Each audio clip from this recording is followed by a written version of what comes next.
or your meter stick, and you've got your rubber band. And so the challenge is to use this to shoot the rubber band. Now, it's a little tricky, so you sort of have to support one in your hip maybe, and the other one with this hand, because you got to have two hands free to do this. You're holding on the meter stick with that hand, and you got to position the rubber band with the other. So how you position it is important, so we're going to focus on that now. You sort of tend to like that rubber band to go at the end or at the top as opposed to the bottom.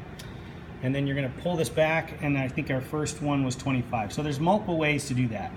You can just pinch it like that, but the problem is some people actually, when they're shooting it, they actually tend to pull it back, and that messes up your distance. So you really, if you're going to shoot it from 25, you really want to shoot it from 25. So an alternate method is to actually just put your finger down on top like that, and then when you lifted your finger, it would launch.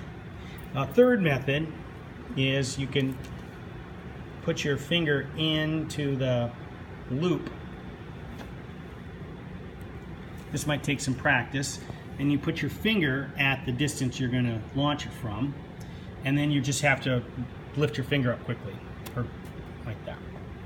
So those are your three methods of shooting. Now, all this would happen on the floor, and so that's another detail. So we're just going to run through one more sequence real quick, and we'll put it on the floor. So I'd like us to actually get in the habit of, let's just talk about the position of this meter stick.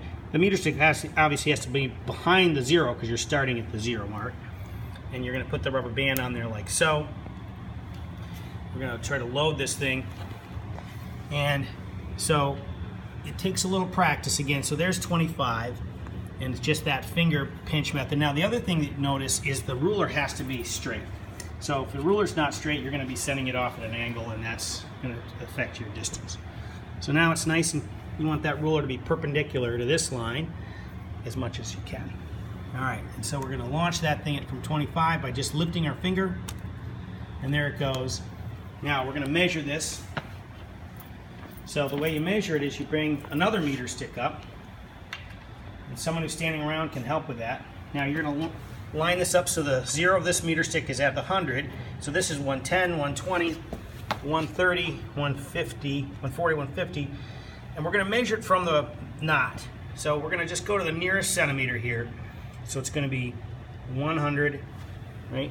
152, because we're lining it up with a knot like that. So that would be a shot from 25, would give us 152 for that particular launch.